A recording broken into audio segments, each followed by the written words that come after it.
How does the process of fat loss actually work? How does it happen? Where does fat go? Your fat has a role. It's not just calorie reserve. It actually has a very important role in your body. And so when we try to lose it, your body fights back. It wants to keep it on. I'm pumped about this episode. This is the education that I wish I would have received in my university nutrition and biology classes. In learning truly how our metabolism actually works. How does the process of fat loss actually work? How does it happen? Where does fat go when you lose it? Does it go to another dimension? Is it going to the multiverse? Do we need Ant-Man to help us to figure all this stuff out?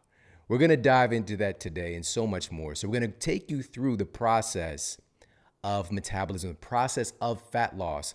Just a very rudimentary understanding of it, but it's going to put so much power into your hands to truly know how the process works.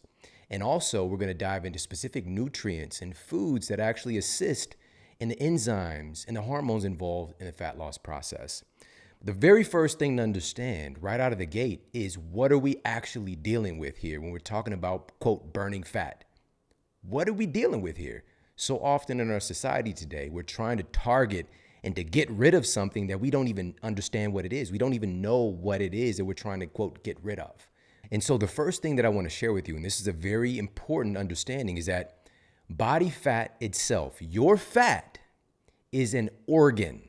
All right, body fat is an organ. We tend to think about it like it's just scattered droplets of stuff throughout our body, scattered droplets of unhappiness, sometimes scattered throughout our bodies. But it really, your fat cells and your fat cell communities, which we're going to talk about, they work together as an organ. Much like your skin is an organ that really spreads and moves throughout your body and is a big part of your nervous system, your body fat is a huge part of your endocrine system.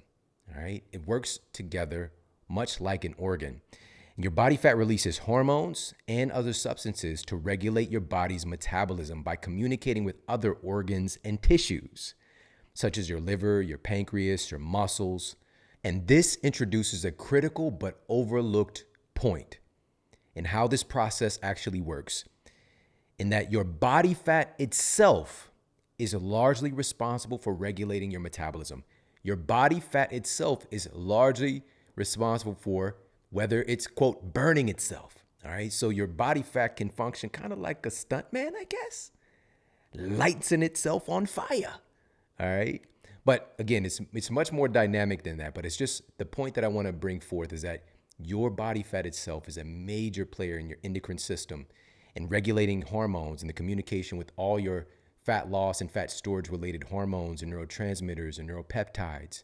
It's this beautiful dynamic web, this beautiful dynamic picture, and we're going to continue to unpack what that is. Now, there are different types of fat cell communities. Just like any kind of civilization, there's different communities. All right, you've got your suburban, you got your urban, you got your country community. There's all kinds of communities. Just like with our body fat, there are certain body fat cell communities. But first, let's unpack a little bit about the individual in the fat cell community, which is the fat cell itself. The fat cell itself, it's called a fat cell because of its uncanny ability to store fat. You guessed it, fat. And fat cells can actually expand their volume more than 1,000 times their size. All right, when we're born, we have a certain amount of fat cells kind of in our cards, in our genetic destiny. And as we go through childhood and adolescence, and once we get to the age of about 20, the number of body fat cells that you have are just about the same number that you're going to have throughout your lifetime. All right, I know this sounds crazy because we think that we're growing and building more fat, creating more fat cells. But what's really happening is the fat cells themselves are just getting more filled with contents. And again, it can expand over 1,000 times its size. All right. So these fat cells are like some hefty cinch sacks. All right. They're like Santa's sack. All right. You know, Santa can stuff that sack full of gifts. All right. So it just expands. Just thinking about a couple Christmas movies. Shout out to Christmas. All right. So that's what's really happening when we're talking about gaining weight and, quote, growing fatter or growing fat. It's not the fact that we're just starting to haphazardly create more body fat cells, which that is possible, and we'll talk a little bit more about that. But more often, we're talking about the fat cells themselves becoming filled with more and more storage, more and more energy, right? More and more potential energy to be used and packed away for a rainy day, because that's what the fat cells are designed to do. It's an incredible evolutionary adaptation that humans have developed that it really enabled us to make it this far and to become the people that we are today. It's thanks in large part to our incredible fat. But we see fat as the enemy. But fat has enabled us to survive when food isn't around. Now, the rub is that today, food is always around.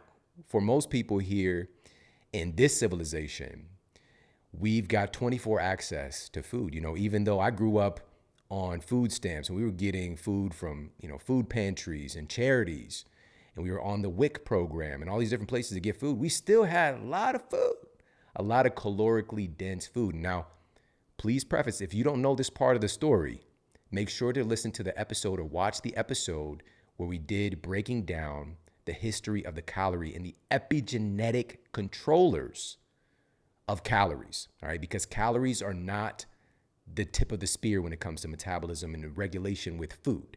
All right, so make sure you listen to that episode. So I'm just going to take it into consideration. You've already got that piece locked in.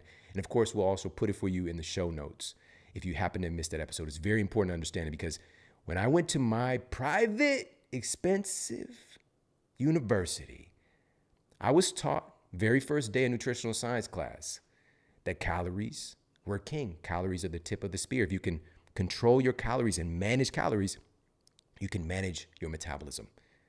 And that story is more one-sided than an elephant sitting on a seesaw with a chihuahua, all right? It's way out of balance. All right, so make sure to check that out. But to dive more into this component of it, all right, so we know that the fat cell is storing a lot of energy, a lot of potential energy to be used for a rainy day. Our fat cells are just really, really good at doing this job. It's just so good at storing fat because that's what its role is. And it's also good at releasing that fat for energy when things are in balance and when it's needed. It just has to get the signals to do that job. And again, we're going to keep drilling down into what that looks like. But I just wanted to give you a brief summation of what's happening when we think that we're, quote, gaining weight or gaining fat. What we're really doing is just filling the fat cells themselves with more content. Now let's unpack, or should I say pack, what is actually going into the fat cell? What is actually getting stored in the fat cell, enabling it to store energy and or grow? And what's getting packed into our fat cells themselves, and by the way, our fat cells, also called lipids, sometimes they're called adipocytes, they're mainly packed with or composed of these tiny packets of stored energy called triglycerides, all right? But they're also known as triacylglycerols, all right? That's another name for it, or tags is a short for that. Like, tag, gotcha, you fat. Shout out to tag. What happened? Do you remember tag? Like, first you start with the basic tag, which is like, you tag somebody and run. Then you get more evolved. You get to that freeze tag. Do you remember freeze tag? Somebody tag you and then you frozen. You're like, Billy, come on, freeze me. It's just incredible. Good times. Do you know that tag has actually been banned in some schools? True story. But that's for another day. All right, that's for another day. But triacylglycerols, all right, that's not the name that we're going to use because I think it sounds a little bit provocative.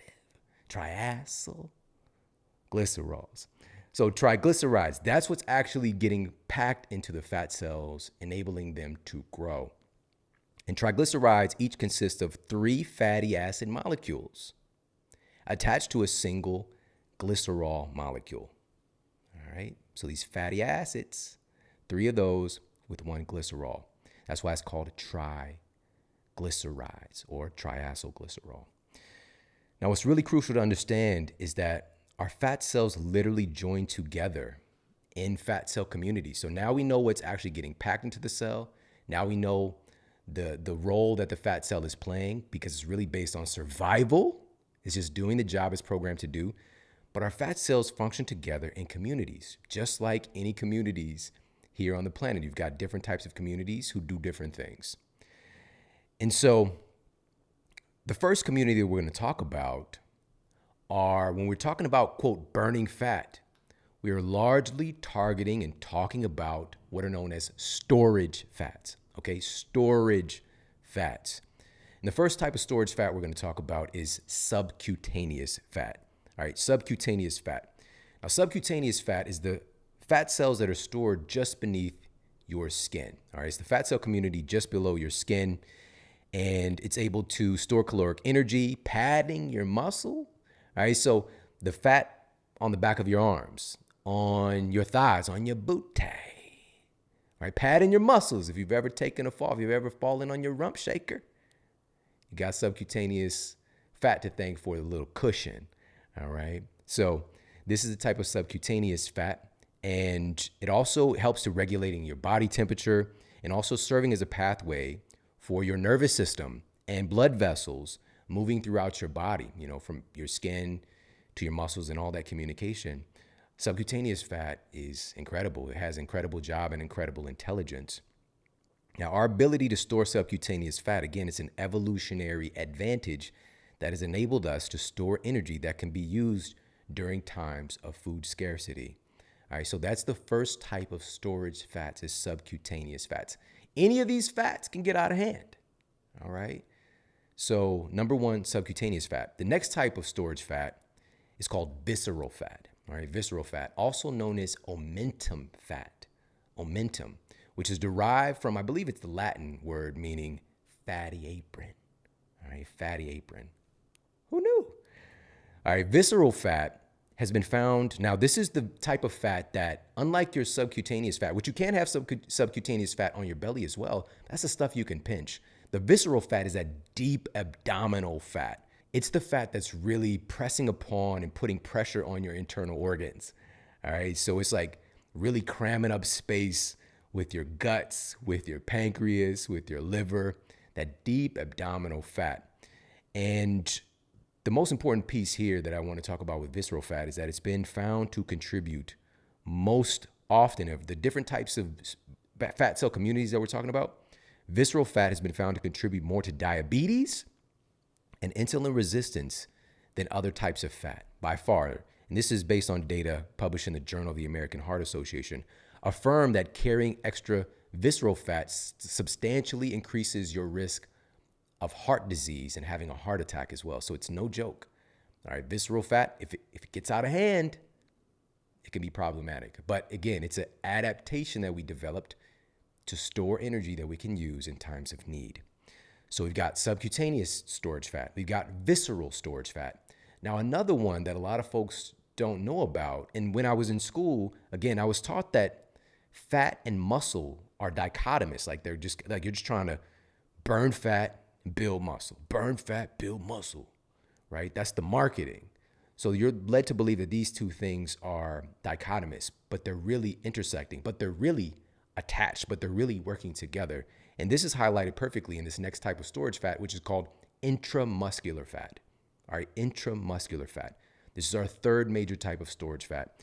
Intramuscular fat is used as on-site energy by your muscles for you to do basic movements. So even when I just moved my arms just now, thank you, intramuscular fat. It's being used as on-site energy to move our bodies. It can also really act as your muscle's right-hand man. And seemingly, though, this fat, even though it's kind of a right-hand man, it can get backup dancer syndrome too. It can want to steal the show a little bit. And shout out to the background dancers who made it. They hooked up with the lead artist. Shout out to Chris Judd. What happened to Chris Judd? He married J-Lo. Like, Kevin Federline. Kevin, where are you, man? I hope you're all right. He locked up Britney. All right. He's backup dancer. Made it to the foreground. All right. So this muscle can try to steal the show as well. And boy, they stole the show for a minute there. But again, this type of fat is also incredibly valuable and helpful when it's in balance. Now, researchers at the Boston University School of Medicine affirm that notable increases in intramuscular fat lead to measurable decreases in insulin sensitivity. All right, this is bad news. When we get into how this process of fat loss is actually working, in the conversation of insulin coming into it, you're going to understand more why this is problematic. All right, so intramuscular fat, same thing. If we're storing too much energy there and that muscle is becoming abnormally functional, we can start to run into some overall problems with our metabolism. All right, now to summarize, the 3 previous fat cell communities that we covered, subcutaneous, visceral, and intramuscular, are all fat communities that store energy. They store energy. And they're all in a class called white adipose tissue. All right, white adipose tissue, or what? All right. Whereas, when we get to our next community that we're going to talk about, you're going to learn about a type of thermogenic fat cell community that doesn't store fat, it actually burns it. And that fat that's really become headlined news today is brown fat, or brown adipose tissue, or BAT fat. In the dark of the night. No, I'm sorry. Okay. Okay, sorry, somebody hit the bat signal. All right, now, brown fat is actually the subject of many studies right now because of its profound impact that it has on our metabolism. It's one of these evolutionary adaptations. Babies have a lot higher ratio of brown adipose tissue because it helps to really insulate the body, regulate temperature, and protect against hypothermia. All right, keeping us nice and warm and cozy. But as we get older, our ratio of brown fat diminishes. Again, this is a type of fat that burns fat for energy. And on a human adult, most of our brown fat is primarily found around our neck, our collarbones, our shoulder blades, upper back region, down along our spine. That's where we're going to have our pockets and spots of brown adipose tissue. But again, it's really a potent energy burning source. And it accomplishes this partly through a special protein called thermogenin. Now, again, as we get older, our ratio and activity even of brown adipose tissue can dramatically decrease. But there are certain things that we can do with our nutrition and lifestyle to increase our ratio of brown adipose tissue. Now, one of the big takeaways here, and this is published by the Garin Institute of Medical Research, and this is in my book, Eat Smarter. All of this stuff that we're covering today is in Eat Smarter. So make sure, if you have not read Eat Smarter, USA Today, national bestseller, what are you doing? You need to get this book like ASAP. Also, the audio book is available as well. This study was published by the Garin Institute of Medical Research, found that once activated, just a tiny amount of brown fat, 50 grams, just 50 grams of brown fat, could burn an additional 300 calories of energy in a day. Simply upping your body's ratio by just 50 grams, is teeny, tiny little amount, instantly changes your metabolic rate and increases your body's ability to burn 300 more calories a day. These are these really interesting dynamics of our metabolism that was not taught to me in my conventional university education. And also, how can we actually influence our brown fat ratios? How can we influence the activity of our brown fat? And these are simply things that were not taught to me. And one of the most powerful takeaways about brown adipose tissue is the fact that it's brown. The reason that it's brown is that it's so dense in mitochondria. It's so dense in mitochondria, which is really an end point for this process of fat oxidation, or quote, fat burning, which we're going to talk about more, but I want to give you the heads up that brown adipose tissue is so dense in that end destination where fat is actually getting burned.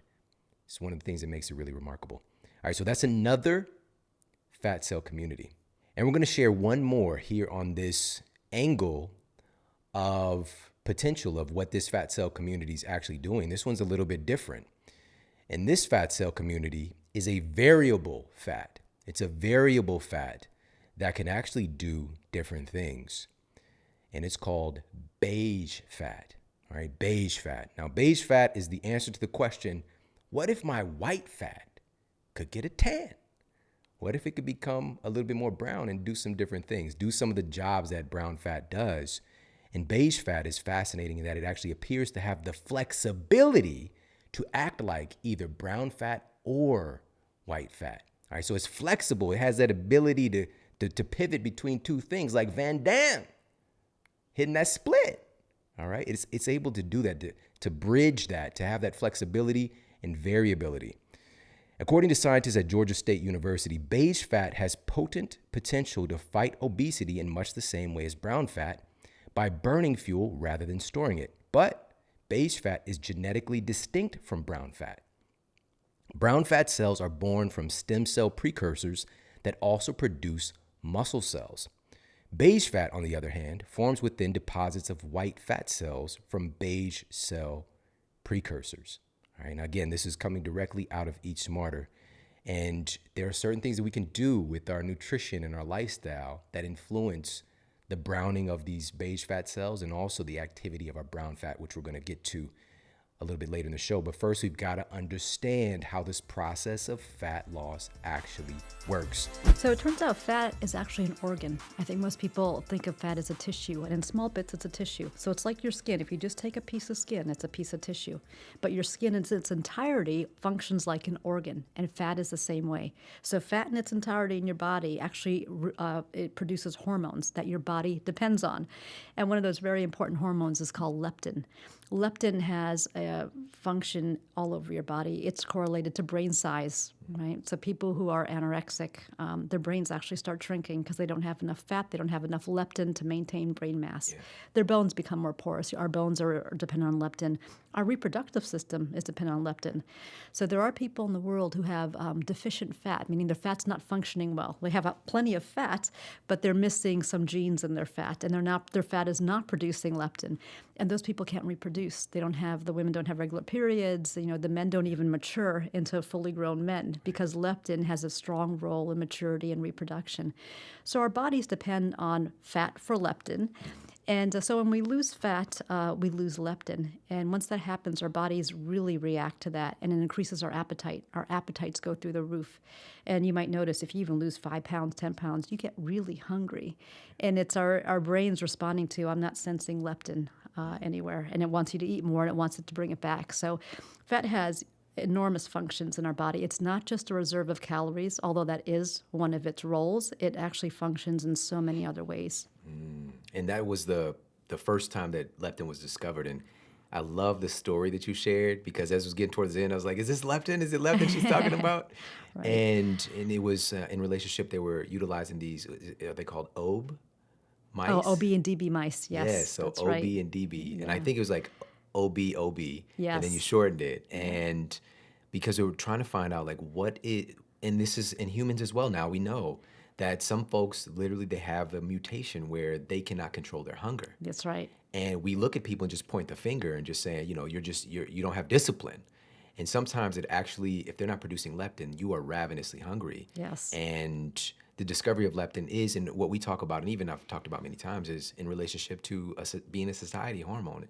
But thank you for sharing that, because it also is involved in your bones. Yes. It's involved in your reproductive system. Yeah. And people that have this mutation, or even these mice, smaller brain size. That's right. Is one of those things. So that's why, just one of the reasons fat's so important is fat can talk, right? It can talk, right? It talks to your brain. And it's good you brought that up, because there's a direct link to your hypothalamus. It talks to your hypothalamus and it says, okay, we're good here. We have nutrition. We have enough fat. All's good. And so when you start to lose fat, or you have defective fat, like the character I talked about in the book, the patient I talked about in the book, if you're not getting that signal to your brain, you get ravenously hungry. And Layla was the patient I talked about, where she had defective fat. Her fat wasn't producing leptin, so her brain was never getting a signal that she was satiated. And she actually, poor little girl, right? Really she was going through the trash looking for food because her parents were trying to restrict it. And she would break into a locked freezer, break into cupboards, go through trash. She could not stop eating. She was eating frozen raw fish. Yes. Like yes. Gollum from Lord of the Rings. That's right. It's not even what you eat. It doesn't even have to taste good. They just need to keep on eating. Once they figured out, this was the discovery of leptin, right? Once they figured out that she was leptin deficient, she had a gene mutation, they could inject leptin into her. And she stopped eating. Yeah. It was that magical, that quick. And she was now a normal and young lady. And also seeing change in behavior. Yes. It brought forth a maturity yes. as well of the brain. That's right. Wow, leptin is super important. Yeah. And your fat is super important because that's where leptin is coming from. Yeah, so I think, the secret life of fat, it helps you respect your fat. Your fat has a role. Like I said, it's not just calorie reserve. It actually has a very important role in your body. And so when we try to lose it, your body fights back. It wants to keep it on. It doesn't want you to lose it. And so you have to really understand your fat to control your fat.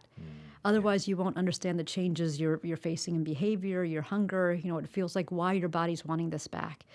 And I think what the book helped me do was I didn't become so much of a yo-yo dieter anymore. I've been able to keep it off because I understand, why I'm having this feeling, why I have this urge to eat more. And it led to a number of different strategies as far as behavioral strategy, just seeing it through to the end. I think I got very determined once I finally figured out what fat was doing to me. Yes, and we'll talk about some of the, like, what do we do Right. here in a minute, but I want to go back a little bit and talk about the basic, like, and this is similar to what I was taught in a university setting about the role of fat, but I love how you talk about it in the terms of currency. And this is something I would relate to other things as well when I talk Yeah. about things like insulin, things like that. But I love how, looking at, we've got glucose, Yeah. glycogen, and fat. So can you talk about that relationship as Sure. far as thinking about it in terms of currency? Yeah, sure. I mean, there's different ways your body gets energy when it needs it. I mean, one is when you eat, right away you get some glucose in your blood. That's cash, right? It's quick. It's in your blood. You can use it very, very quickly. After that, it gets stored into glycogen. That's another storage. And it can also get stored into fat. Now, glycogen is in your muscle cells. It's in your liver. It's like a checking account, right? So it's not right there, right? It's not cash in your pocket, but you can easily write a check, right? And you can give it out. So your body does a little bit of work to get it out of the cell, and it produces glucose. Now, fat is like a certificate of deposit, right? So fat is when all the glucose is now going to get converted into a fat molecule and stored away for later use. And that fat is harder to get to. That source of energy is harder to get to. It's like it's not always there right away when you need it. Your body will go for glucose first. It'll go for glycogen also. And then if you really need it, it's going to go for your fat. And so when we try to lose that fat, you can imagine it's hard because your body is first using the glucose and glycogen, and only when it really needs it is it going to get into that fat and help you lose it. I love that so much. The body is so sophisticated to have those currency systems, Yeah. and so it's just logical as well, having that cash on hand to do, instant processes. But when there's too much on hand, we don't want to just walk around with this, stacks of cash. Right. We're not the Migos for people out there who know, some of these entertainers that just carry this insane amount of money around. But for a lot of us, we're going to store it as safekeeping and use it Yes. as needed. And then we've got fat, which is harder to get to. Like your body's going to use the glucose, glycogen, Yeah. and then like go through that effort to get there. And so we want to, first of all, one of the basic thing is like, let's not get into a place where we're like storing too much Right. in these certificates of deposit. But we'll get to that in a moment. And so in thinking about this differently and how we're, consuming food and storing energy and then using energy later, but it's just a really interesting mosaic of the body's capacity. So Yeah, and it's also really good that we're storing fat, because if you have too much glucose hanging around or too much glycogen or too many lipids hanging around and they have no place to go, they start to store in places they shouldn't be, right? Like your heart, like your liver, like other places. And so actually the fact that our body is putting these away and storing them, sequestering them into our fat is very healthy for us. Right.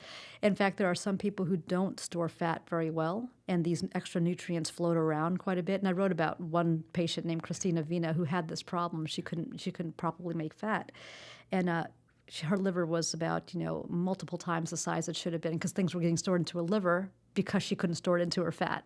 And so our fat's really important. Be thankful you have it, and even when you're getting fatter, be thankful you are, because if you weren't, it'd be floating around in your heart and your liver and your blood and other places where it shouldn't be. Yeah. The body's so amazing. Yeah.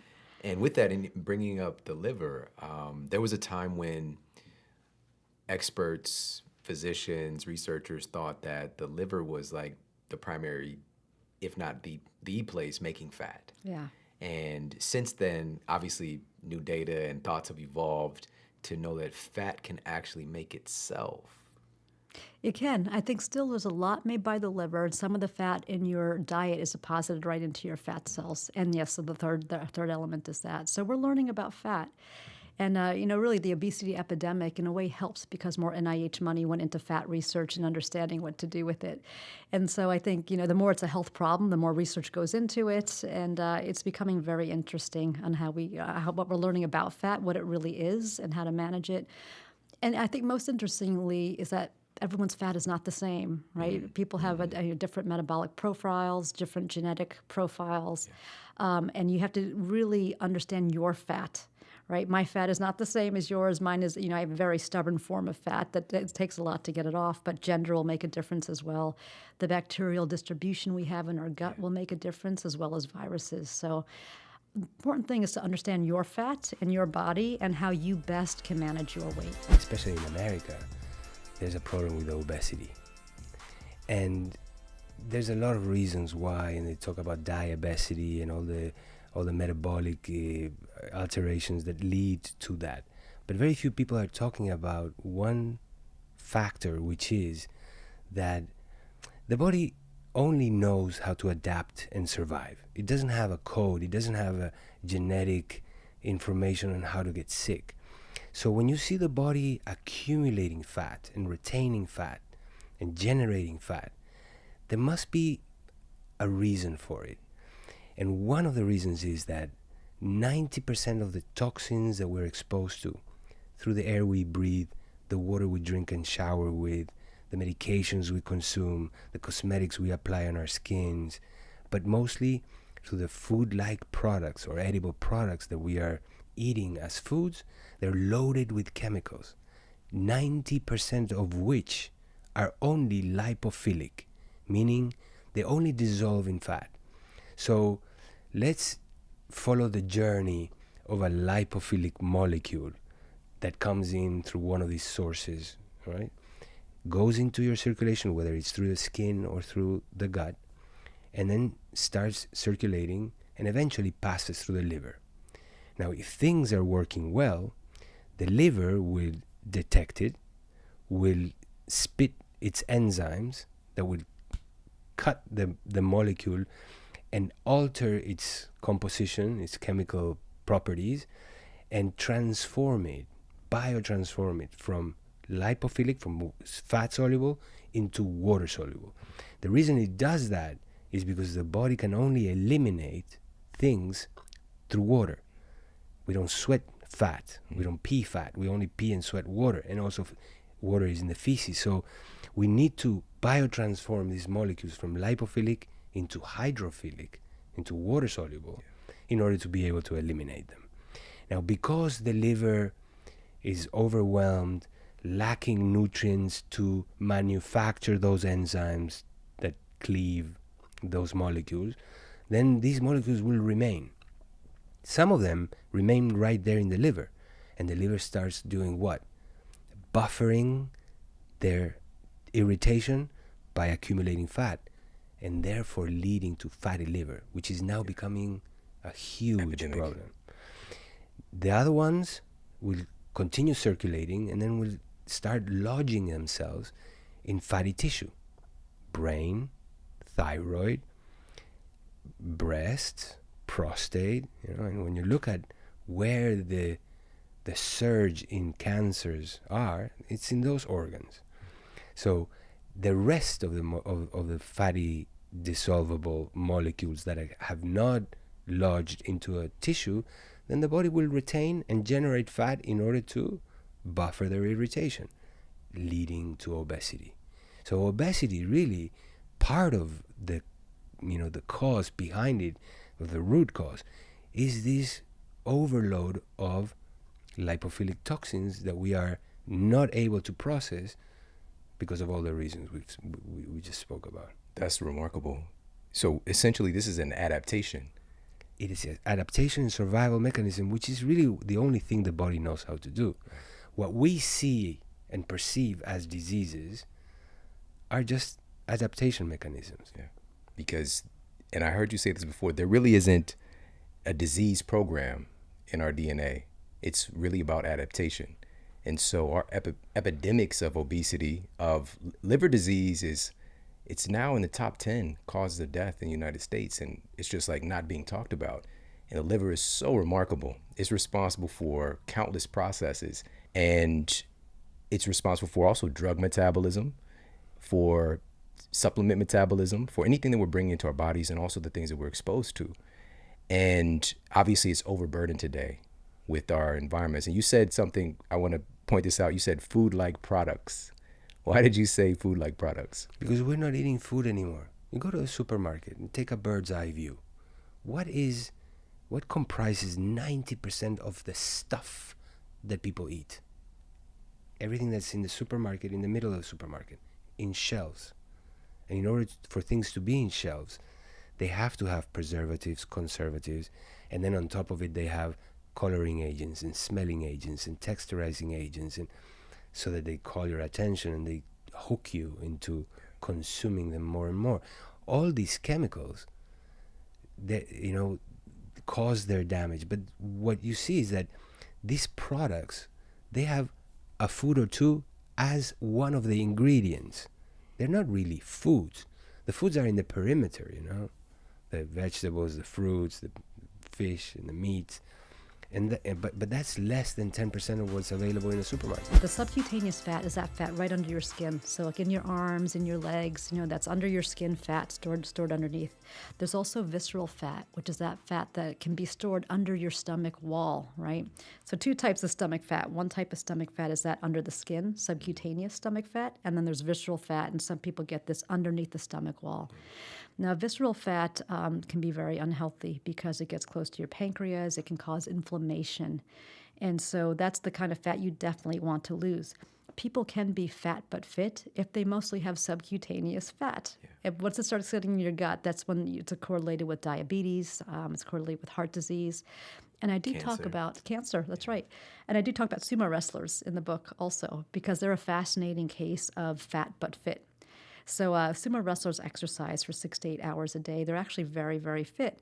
And believe it or not, they don't have visceral fat. All that fat you see on a sumo wrestler is right under the skin. It's subcutaneous.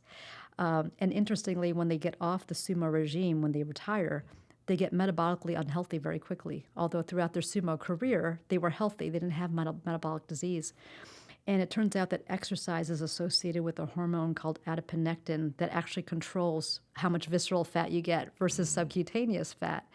And because they exercise so much, sumo wrestlers, they have high levels of adiponectin and they don't have visceral fat. And so that's how you can be, if it's always best not to have too much fat.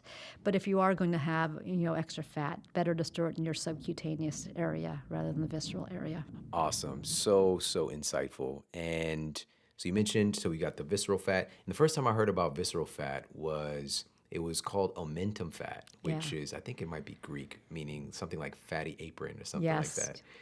And now just understanding, so we've got that, but now we know about brown fat, right? Brown adipose tissue, or BAT for sure. Let's talk a little bit about that. Yeah, and BAT is it's actually good fat to have. So BAT actually has a dual role. It does store some energy, but it's also responsible for producing heat. Right, so most of our white fat, and there's two types of white fat, that's visceral fat and subcutaneous fat that we talked about, but then there's brown fat that exists around your clavicle, around your back, and your heart, and it actually burns energy. So instead of just storing energy, it's burning energy to produce heat. And there are some interesting experiments now to look at injecting brown fat into white fat to help people lose weight because it's actually burning off energy. And there's ways to get brown fat. And one way is to swim in cold water. And interestingly, when I wrote this book and did this research, I told my husband about it, and he started swimming in our nearby pool, a freezing cold pool, every morning. And he's already a skinny guy, but he got almost emaciated just because I think he was burning so much calories from the swim, and I think he was increasing his brown fat, and he ended up eating like just tons of calories while this was going on. So it's good fat to have, and there are ways of getting more of it. Yeah, and love that example of he's eating a lot. Yeah. You hear stories of people like Michael Phelps, yes, right, who's eating like 12,000 calories a day. It's because, and he's, if you just compared the movements that he's doing to somebody who's not in a pool, he's not burning that much. It's because the pool itself is adding that X factor. Yeah. And so, the cryotherapy and the cold thermogenesis and all that stuff. And we'll put a link in the show notes for everybody. I did a master class on this a while back. But another way we talked about before the show potentially is helping to support your body's production of melatonin, Yeah. which has been found, this was in the journal Obesity Reviews, that melatonin, first of all, there's 400 times more melatonin in your gut than in your pineal gland, which is what I was taught this in school. It's in your pineal gland, and the story it's not. But they found that melatonin increases the production and mobility of this brown fat, which is really cool. Yeah. And the reason it's brown is that it has so much more mitochondria. It's like super dense in this energy power plant in our cells. It's nuts. But you talk about beige fat as well. Yeah. So please talk about that, because it's the first time I've seen it in a book. Yeah, that's a newly discovered type of fat, and that's fat that's capable of turning brown. Isn't that interesting? So it's hanging around, and our body often has these kind of sleeper cells, like stem cells, that are waiting to see what the needs are at the moment, and they're capable of turning into things as you need to. And beige fat can turn brown. And one of the triggers that makes them turn brown is actually exercise, right? They have a protein called irisin in them, and when we exercise, they can turn into brown fat. And so it's being researched now. It's pretty new, but just know if you can increase your levels of brown fat by exposure to cold, right? By cold swims and by exercising as well. So exercise, I write about it, and I think it's a good tool. So most of weight management is about what you eat, but there is a part where exercise can be very, very helpful. Just to make sure not to trigger a huge hunger reflex, Right, that's the which we'll thing. get into. Yeah. And I think that comes with stressful exercise, just like chronically stressful. Exercise in of itself it is a hormetic stressor. Yeah. But when it just becomes chronic, like you're trying to out-exercise your other issues. Right. And then we miss out on these benefits because, we become so like sympathetic, dominant. So totally nuts. I'd love to talk a little bit about, and this was just so beautiful that this is stuff that's like out there, but to put it in this book all together in one place is so refreshing and so good. And how fat literally holds us together. It holds our cells together. Yeah. So please talk about that. Yeah, I mean, fat, we always think about fat as just, the fat in our thighs or butt or stomach, but it's actually integrated throughout your whole body, right? So every cell has a membrane, and in the membrane, it's made of fat, and that's what holds your cells together. Our nerves have fat around them, myelin. It's mostly fat, and that's what helps our nerves conduct. Fat's used as a messenger. There's icosanoids, or fat molecules, that are used for short-term messaging within our body. So there's so many different types of fat in your body, and we get fixated on the white fat that makes us look not good. And again, a lot of that is because the dieting industry we live around, right? Putting such a laser focus on our fat and why we should be worried and why we shouldn't have it and why we need to buy 10 different products to get rid of it, or, different books or programs. And it makes us fixate on one type of fat only. But it's critical, as we talked about earlier. It produces hormones, leptin. It produces estrogen as well, fat. I was just going to ask you about that. Yeah, and as women get older and their ovaries stop producing estrogen, they actually depend on their fat for estrogen. It's a messenger. It holds our cells together and helps our brain conduct signals. So love your fat. That's one of the lessons of this research, is love your I'm fat. sure that was just a huge revelation for you. It was, going through the process. Yeah. Wow. So I want to talk about, you got these really cool sections and how it's like good girl gone bad, but it's like good fat goes bad. Yeah. And this is something that we can start to pay attention to and to influence. I mean, fat in excess, massive amounts of excess is not good. So fat that turns into visceral fat that starts to deposit in your visceral area, that is not good. That is the fat that causes inflammation signals to be emitted. It's the fat that is correlated with diabetes type 2, and it is also the fat that's correlated with heart disease. So a normal amount of fat is good. Fat subcutaneous, if it's stored in your arms and legs and under your skin, can be quite healthy. And we need our fat for all the reasons you just mentioned: the brain size. Our immune systems rely on fat. Our reproductive systems, our happiness, our emotional state relies on fat as well.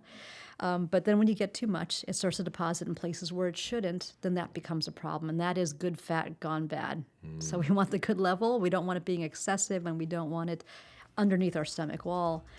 We want to keep it at a healthy amount. Now, a lot of folks don't realize this, but it's estimated that the average lean adult male stores about 130,000 calories in fat on their frame. All right, 130,000 calories in fat stored on the average lean adult male. And that is enough energy to sustain life for the average person for approximately 65 days. All right, 65 days. Now, excessive fat storage obviously can be unhealthy. It can be problematic. This can bump into issues with, performance and with confidence and all these other aspects of psychology that come into play. But most importantly, we're talking about health and having that foundation of health. Seeking to be healthier can have an outpicturing of changes to our body composition and the things that we would kind of attribute towards having a healthy physical culture. Now, with that said, once we start to venture into obesity, we'll be storing hundreds of thousands more calories and fat on our frame. Tremendous amounts of energy.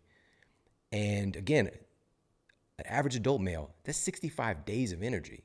Just imagine how much energy is stored once we venture into that domain. And, coming up from the environment that I lived in, most of my family was obese. And this is just what was a norm coming from where I'm from.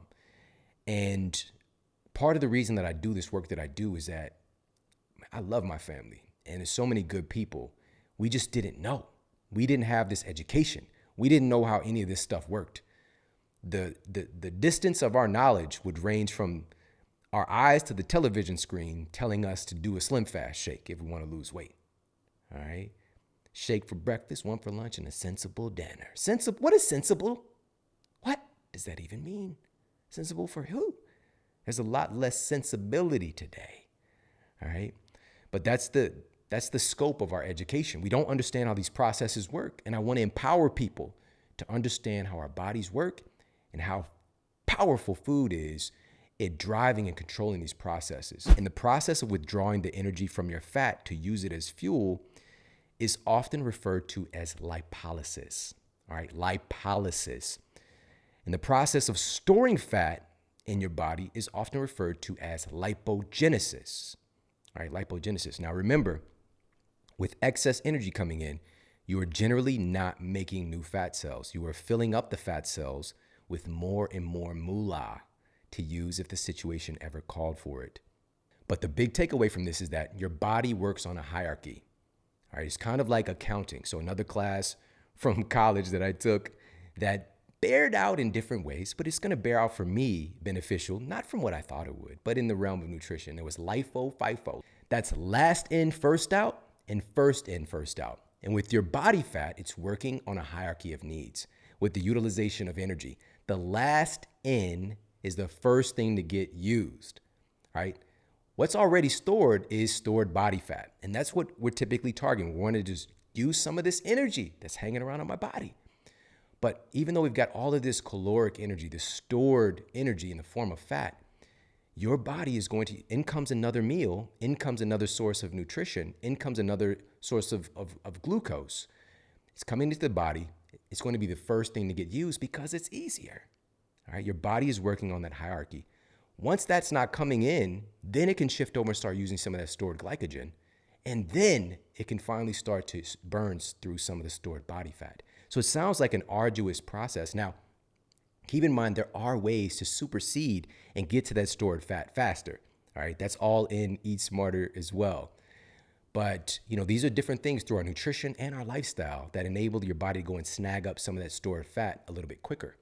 But most importantly, it's if we were looking through the lens of prevention and not storing excessive fat in the first place, it always makes the process easier.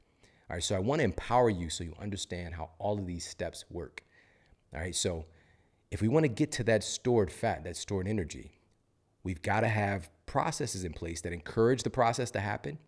And also, if we feel nourished and we're not constantly putting more food in, because you think about it, if we're storing hundreds and hundreds of thousands of calories and fat on our bodies, so much energy that we can survive for months, on paper, all right? Why on earth will we still be hungry? Why will we still be hungry? And one of the big takeaways that you find out as you go through Eat Smart is that chronic nutrient deficiency leads to chronic overeating. Chronic abnormal activity of your hunger and satiety hormones leads to chronic overeating. These are all things that need to be accounted for, that are controlling your behaviors, that are controlling what these metabolic processes are doing. It's so much bigger than this calorie-focused paradigm of nutrition that has largely failed our society today. And so, again, we're putting the power into your hands. Now you understand how this process works, getting a fat bank account, basically. And now that we know how the energy is getting stored in the fat cell, let's talk a little bit about how we're going to move the fat out of the cell. Now, in Eat Smarter, in order to understand how this process of fat loss works in a really digestible way, pun intended, big pun intended, shout out to Big Pun, all right? I don't want to be a player no more. But to understand how this process really works in a digestible way, in a way that makes sense, it's really getting to the really powerful tenet of education, which is taking something that we don't know and connecting it to something that we do know. That's what learning really is. It's taking something that we don't know and connecting it to something that we do know. And so what I use as an analogy to understand how the process of fat loss works is going to the movies or going to see a play. And we use this paradigm of a metabolic theater where all of this action is actually taking place.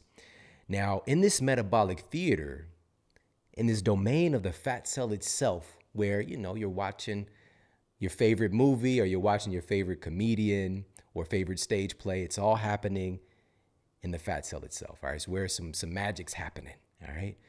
Now, in order for the fat cell to get stored with energy, and that process of ushering in energy into that cell, there's a couple of key enzymes that are involved in all of these processes. So we talked about the process of what actually constitutes the stuff that fat cells getting stored with, right? Which is the triglycerides, all right? 3 fatty acids combined with 1 glycerol.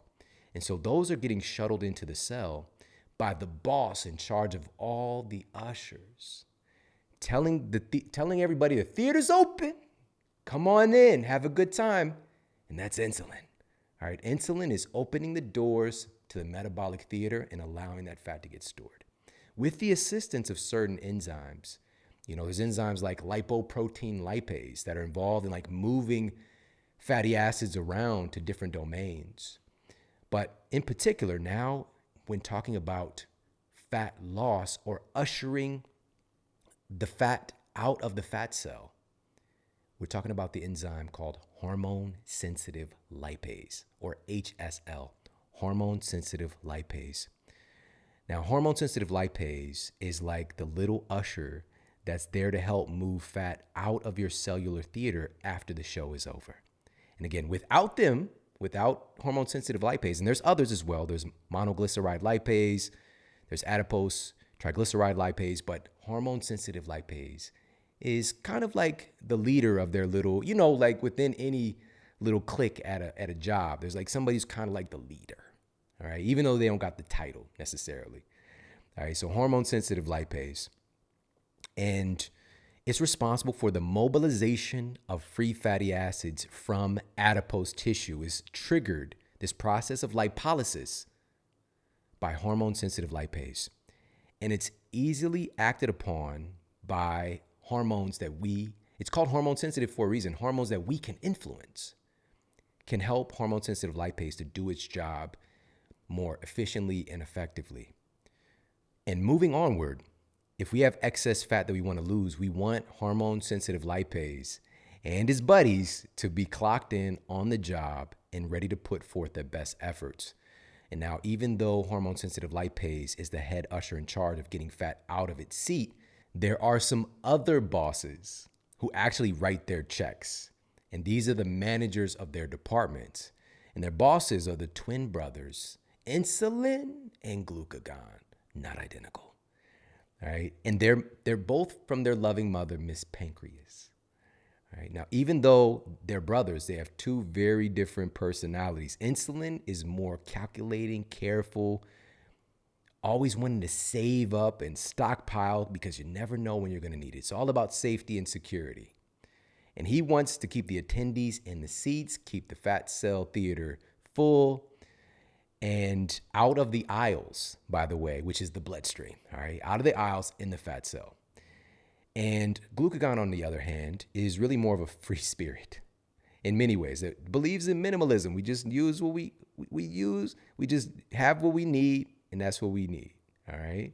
Now, just to be clear, according to the Journal of Lipid Research, glucagon does have some influence on activating hormone-sensitive lipase.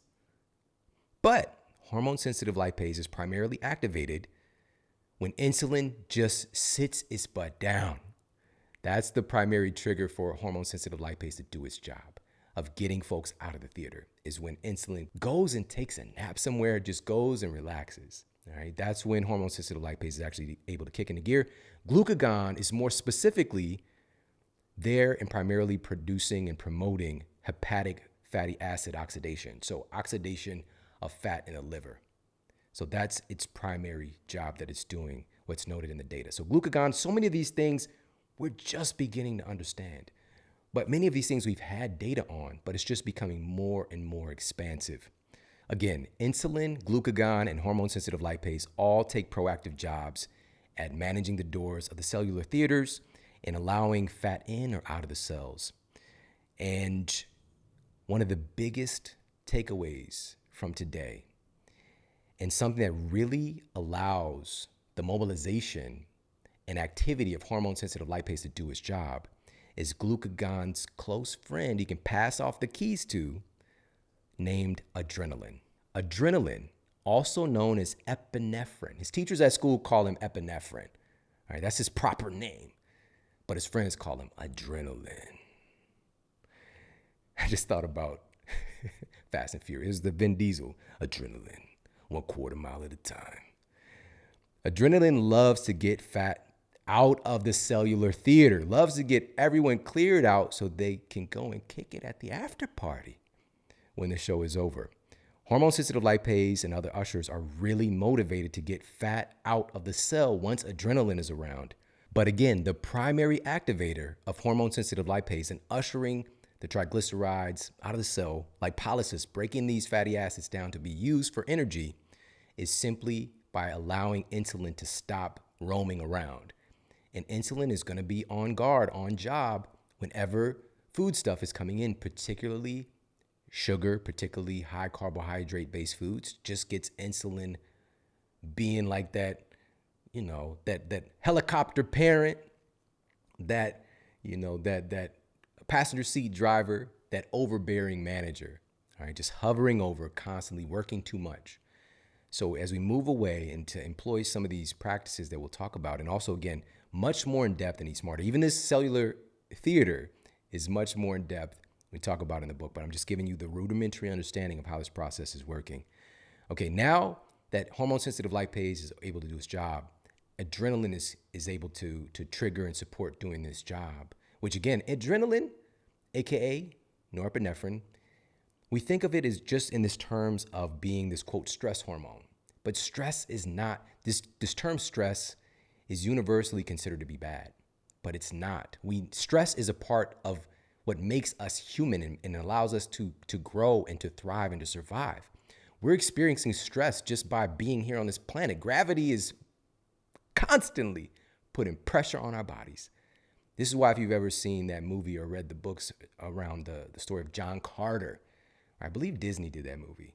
But when he went to another planet, all of a sudden he's light as a feather. He's bouncing around. He's able to do all these crazy things.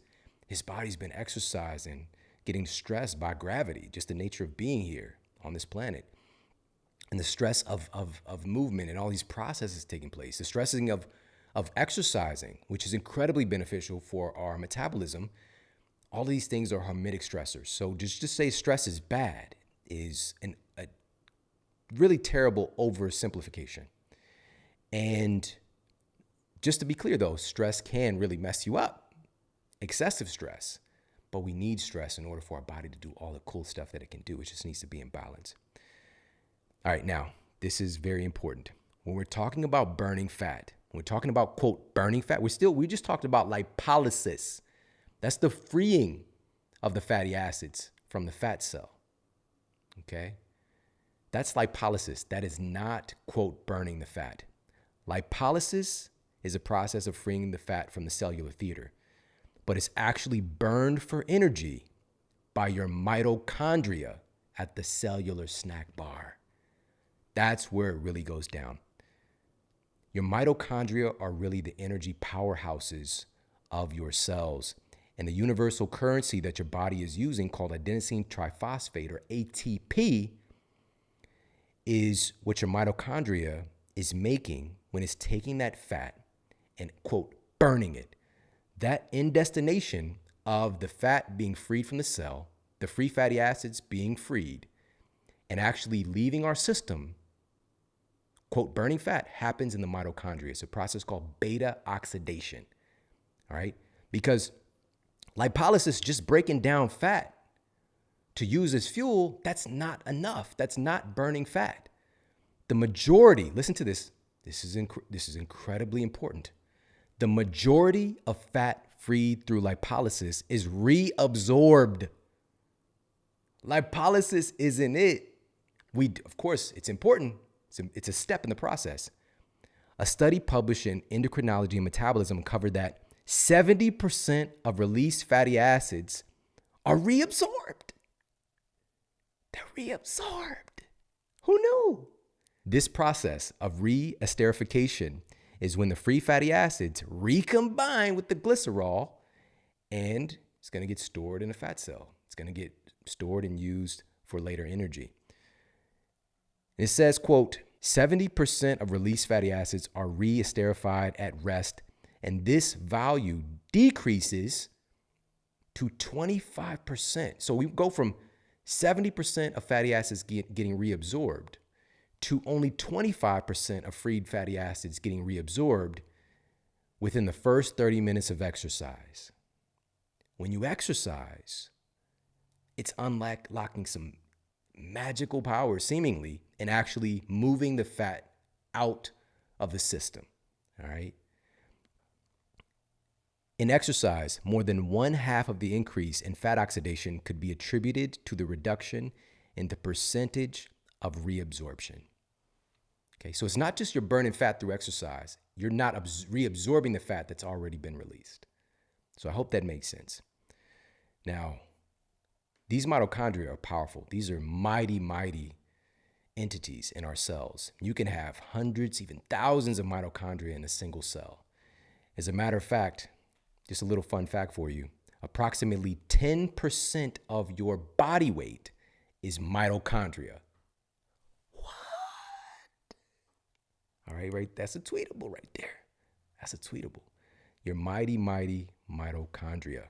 And truly, a big part of this process is supporting the function of these metabolic biggie smalls. These metabolic biggie smalls are a huge key to supporting your cellular theater. Now, there's other bosses, there's other entities involved in this metabolic theater, like your thyroid gland, for example. And the thyroid is producing hormones that control your metabolic rate, the rate at which you burn energy. And the thyroid gland is closely connected to the brain and the gut. And so what's going on with those two things deeply impacts the function of the thyroid and signaling all of these different things to happen. And so we dive into that a little bit deeper in Eat Smarter, but I want to give you an overarching understanding of this metabolic theater and how this process actually happens. And once the fat makes its way to the mitochondria to be used as fuel and burned through beta oxidation, where does it go? Where, oh, where has that little fat gone?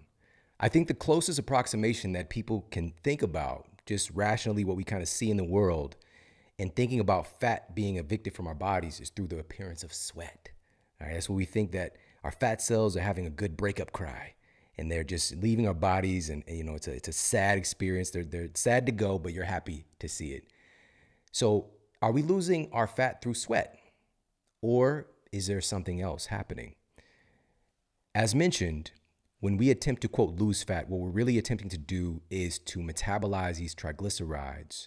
Again, triglycerides are comprised of 3 types of atoms: carbon, hydrogen, and oxygen. And triglycerides can only be broken down by unlocking these atoms through the process of oxidation.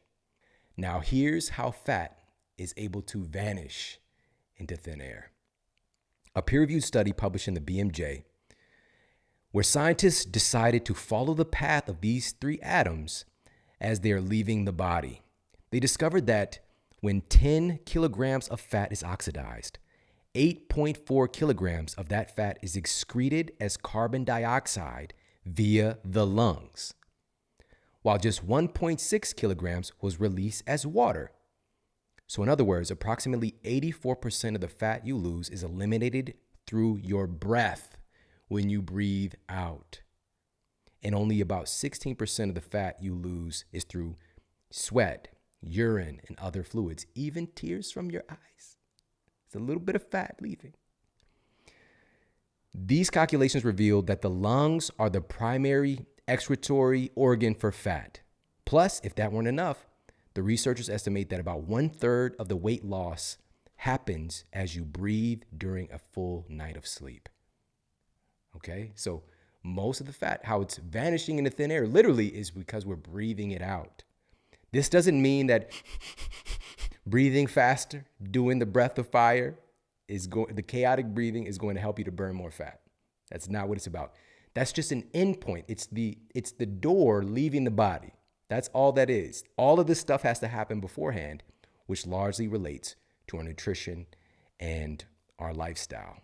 So now that we have a really good rudimentary understanding of how the process of fat loss works, how our cellular theater is functioning, how we have different fat cell communities, how our fat cells are getting stored in the first place, now we're going to cover some of the specific foods and nutrients and a way of eating. We'll start with that first, that supports this fat loss process, that supports your fat loss related hormones and enzymes.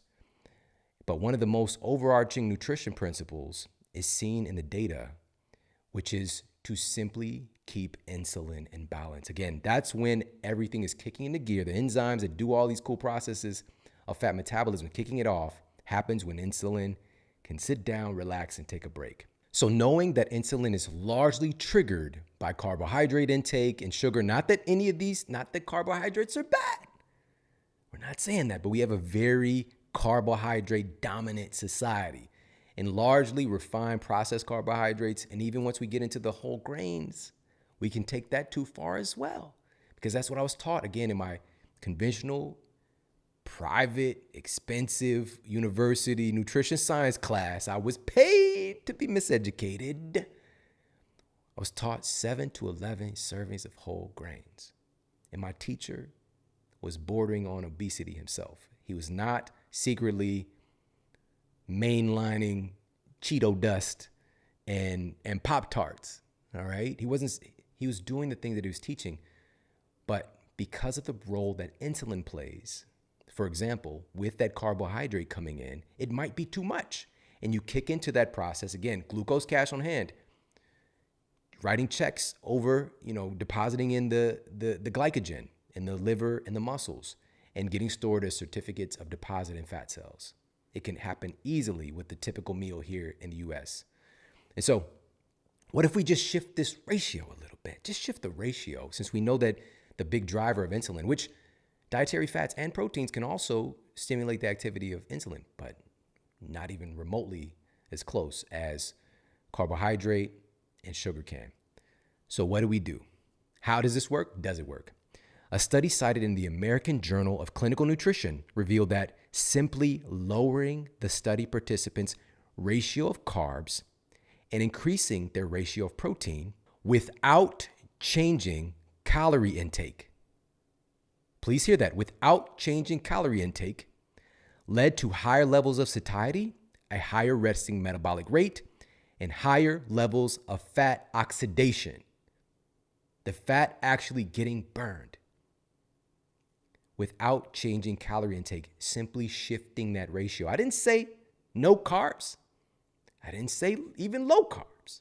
Could be. But just lowering that ratio and increasing the ratio of protein create a favorable change in the metabolism. Now, what if we take this tenet of simply shifting our carb ratio just for one meal of the day, specifically to start the day, the first meal that you have, because you're, quote, breaking your fast. Your body's metabolism is in a very influential state at that point. And this is conducted by researchers at St. Louis University and published in the International Journal of Obesity. They sought to discover what happens with fat loss when you eat a high carbohydrate breakfast versus a high protein / fat breakfast.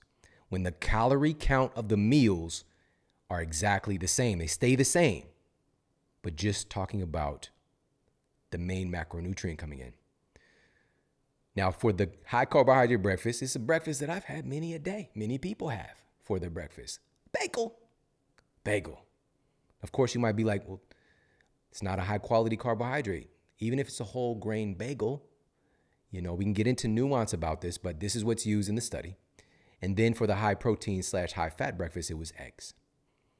Now, the researchers did have the study participants to decrease their overall caloric intake by 1,000 calories a day in this study, but had different people use different macronutrient ratios just for their first meal. And here's what they found after an 8-week study period. Even though the calories on the diets were the same, the study participants in the lower carb breakfast group showed a 61% greater reduction in body mass index, a 65% greater weight loss, a 34% greater reduction in waist circumference, and a 16% greater reduction in body fat percentage, actual fat loss. Calories the same, changing that macronutrient ratio, which influences insulin, which influences hormone-sensitive lipase and glucagon and all the things we're talking about. This is a tenet that we can take advantage of. Does this mean you can't have your favorite breakfast even if it's a higher carbohydrate? No, this doesn't mean that. You can do what works for you, what feels good. But for some people, this might be like, oh, wow. I've been doing this thing this whole time and I haven't really been getting the results that I want. Maybe let me try shifting this macronutrient ratio. Because I promise you, any smarter you learn how to take advantage and enjoy your carbohydrates. It's just how you do it. It's not just what you do, it's how you do it. Now, I also today want to talk about and share some of the specific foods and nutrients that have some data, some really solid data affirming that it supports this process of fat oxidation. All right, so the first one that I'm going to share is a food that a lot of people know about, but this is definitely going to encourage you to maybe add this in a little bit more. Foods that influence the genes themselves, that literally control these processes of metabolism, are truly remarkable. So we're talking about the genetic programs controlling what insulin does, controlling what hormone-sensitive lipase does, controlling what thyroid hormone does, controlling what insulin does, controlling what, did I say insulin twice? Who knows? It matters if I say it twice because it's twice as nice. Insulin is important. But adrenaline, determining what all of our hormones related to our metabolism are actually doing, can be really powerful. One of these remarkable foods seen in the research are blueberries. Researchers at the University of Michigan published data finding that blueberry intake can potentially affect genes related to fat burning. And a study published in the Journal of Nutrition showed that the consumption of blueberries was able to reduce insulin resistance in study participants. Now, keep in mind, a consistent sign of insulin resistance is carrying around more visceral fat. This hyper-emphasizes your body when you're insulin resistant to get that sugar out your bloodstream because the insulin is not communing with the fat cells properly and getting it out of the bloodstream. But there are certain departments that can really bear the brunt of the weight, primarily increasing things like non-alcoholic fatty liver disease by storing more fat in the liver and creating lipogenesis there, and also storing it as visceral fat. All right, so anything that we can do to improve insulin sensitivity is going to be a welcome friend to our waistline. Specifically, it's the flavonoids found in blueberries that are found to be protective against weight gain, according to scientists at Harvard University. So, best blueberries, wild, harvested blueberries. Fantastic. Blueberries, and there's a nuance here. Fresh, frozen, dried, all these there's many different ways. The most important thing is just to get some of this stuff in. Frozen is great because some nutrients are retained even better, while you do lose some other things, so it just depends. Fresh or frozen. Fresh, obviously, you could use it as a snack. You can use it in different dishes. Frozen is great for smoothies and snacks and things like that. The list goes on and on. So many different ways to utilize blueberries, right? But that's one of those simple, easy things to add in. A couple berries a day can keep the fat genes at bay. All right, now another one of these powerful food sources of nutrition that help to manage these metabolic processes is something else that you're going to be familiar with, but we're going to dive a little bit deeper, and it's salt. Salt. As you'll recall, the pancreatic hormone glucagon promotes lipolysis by opening up the cellular doors to release stored fat for use as fuel, specifically really assisting in that process with the liver. Recent data affirms that sodium aids in the performance of glucagon. You want glucagon to be able to do its job intelligently.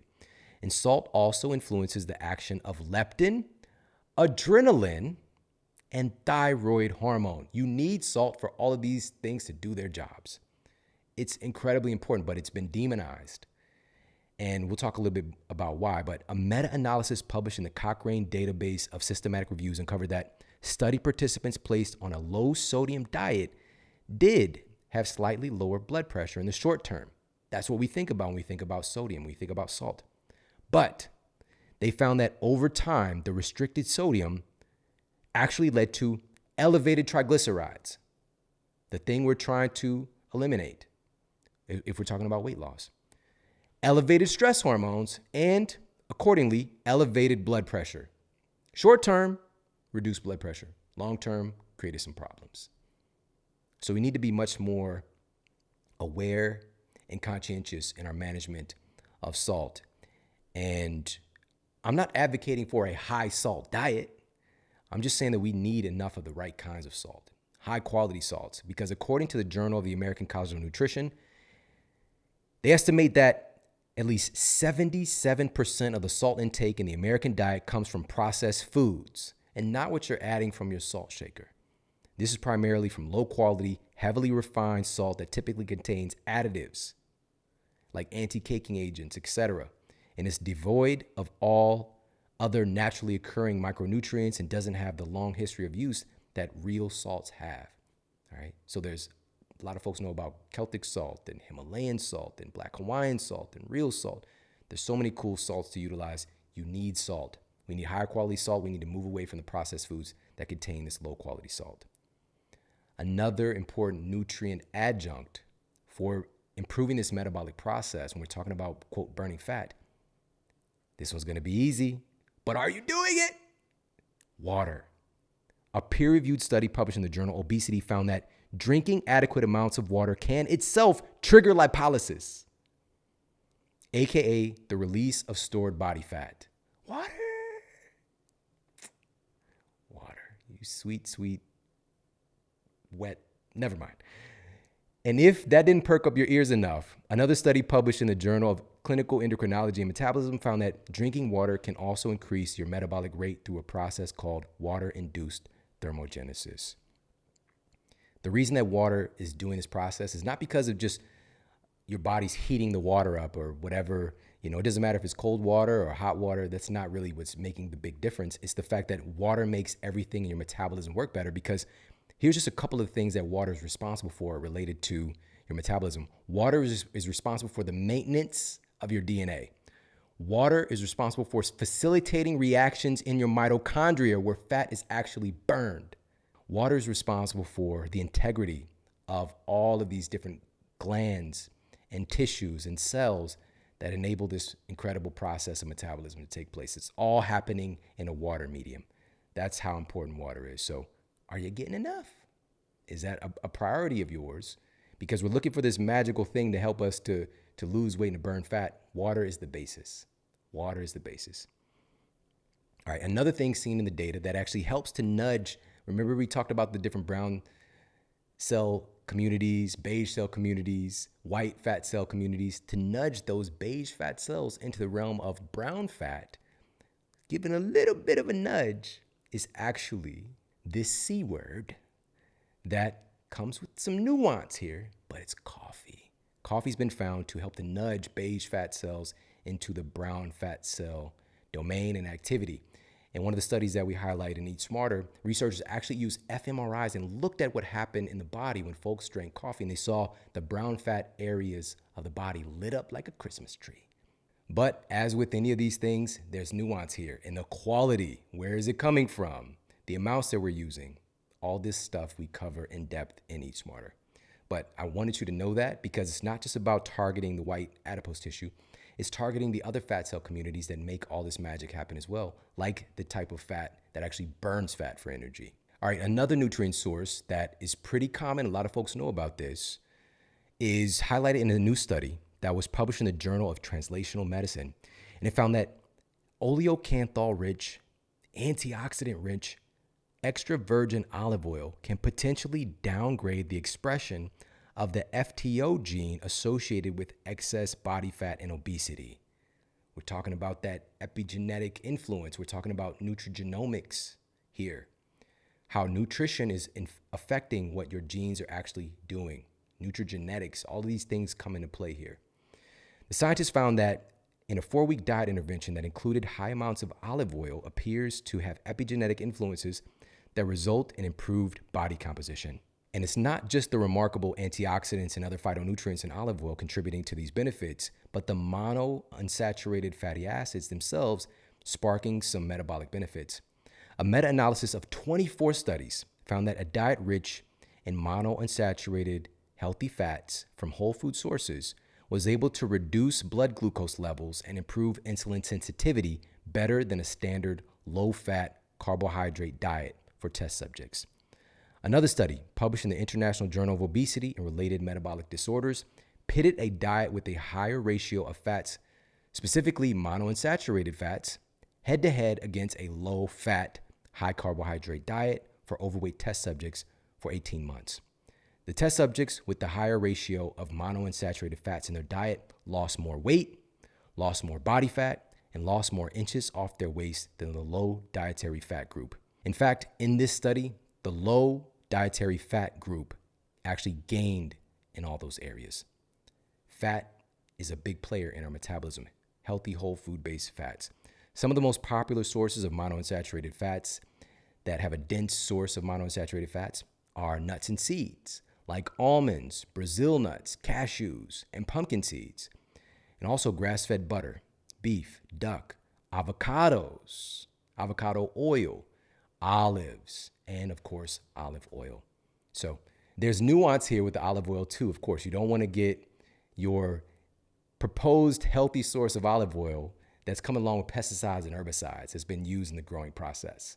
All right, so you want organic olive oil, cold press, right, extra virgin olive oil, and also it should be stored in dark glass because it's photosensitive. All right, so again, more of that data is in Eat Smarter. So I could go on and on. There's so many incredible foods and incredible nutrients that really help to guide and create more effectiveness and efficiency in our metabolism. Hey, if you like this video, make sure to check out this video right here to up-level your health today. Somewhere around 70% of the United States population is on prescription drugs. Your liver is handling that shit. And also your liver is responsible for food, food metabolism, that interaction as well. And the name, live-er.